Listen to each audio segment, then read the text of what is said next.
باللہ من الشیطان الرجیم بسم اللہ الرحمن الرحیم الحمدللہ رب العالمین وصلی اللہ علی سید المرسلین وآلہ الطیبین الطاہرین اما بعد۔ ماہ مبارک رمضان کی یومیہ دعاؤں میں آج 6 تاریخ اور 6ویں دن کی دعا۔ آج کے دن پروردگار کی بارگاہ میں ہم دعا کر رہے ہیں۔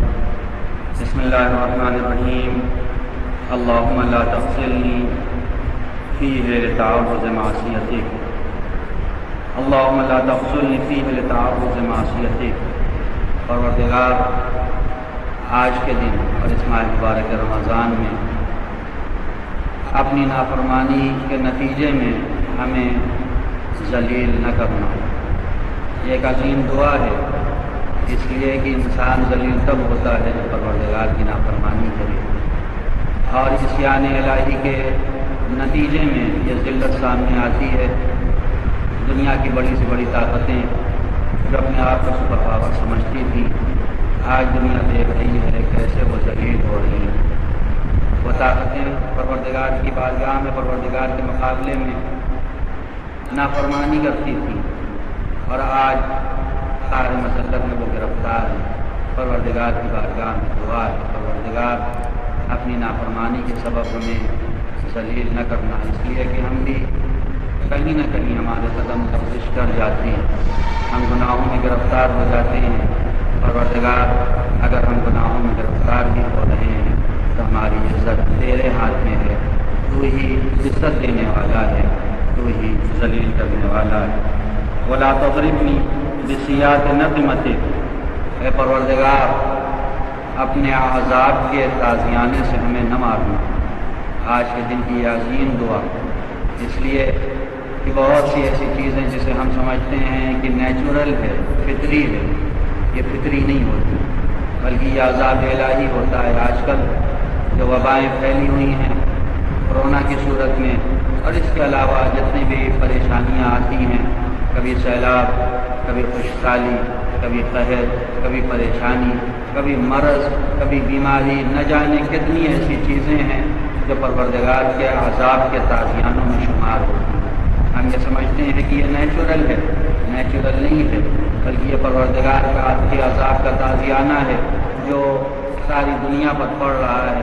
اب سمجھ جاؤ سب سے بڑی طاقت وہی ہے۔ آج کے دن ہم دعا کر رہے ہیں پروردگار ہمیں اپنے عذاب کے تازیانے سے نہ مارنا، اس لیے کہ ہم تیرے ہی بندے ہیں، ہم ذلیل بندے ہیں، ہم مسکین بندے ہیں، ہم مستقیم بندے ہیں۔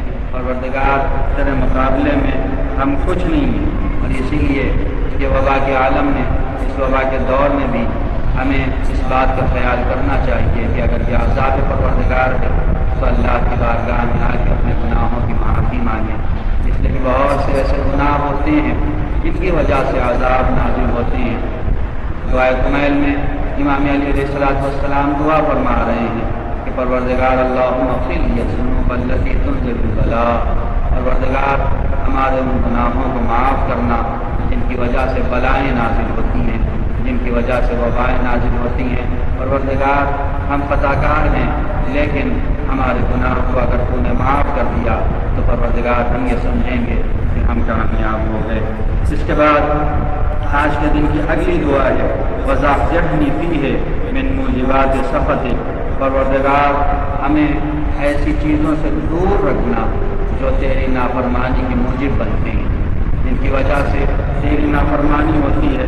بہت سی ایسی چیزیں ہیں جس کی وجہ سے پروردگار کی نافرمانی ہوتی ہے، اور اس میں بھی بہت سے وہ لوگ جو عالم، جو پڑھے لکھے، اس لیے کہ جہاں بھی لفظ عالم روایت میں آتا ہے، عالم سے مراد یہ نہیں ہے کہ صاحب امامہ ہو، عالم سے مراد یہ نہیں ہے کہ وہ ٹوپی یا شیروانی پہنے ہوئے خاص حیت میں ہو، بلکہ عالم یعنی مسائل کا عالم، عالم یعنی تاریخ کا عالم، عالم یعنی حقائق کا عالم۔ ہر وہ عالم جسے معلوم ہے مسئلہ کیا ہے، جسے معلوم ہے حلال و حرام کیا ہے، اس کے لیے سخت مراحل ہیں، اس کے لیے سخت چیزیں ہیں۔ بہت سی ایسی چیزیں جو موجبات سخت ہوتی ہیں، پروردگار کی نافرمانی کے موجب بنتی ہیں، اگر وہ جاہل انسان ہے تو اللہ اسے معاف بھی کر سکتا ہے، لیکن اگر وہ عالم انسان ہے پروردگار اسے جلدی معاف نہیں کرے گا۔ اور اسی لیے روایتوں میں ہے یغفر للجاہل 70 ذنبا قبل ان یغفر للعالم ذنب واحد، جاہل کے 70 گناہ معاف ہو جائیں گے، لیکن عالم کا ایک گناہ اس میں بھی سختی سے سوال ہوگا تم نے کیوں کیا، اس لیے کہ تمہیں تو سب کچھ معلوم تھا اس کے بدلے میں کیا عذاب ملے گا اور نتیجہ کیا ہوگا۔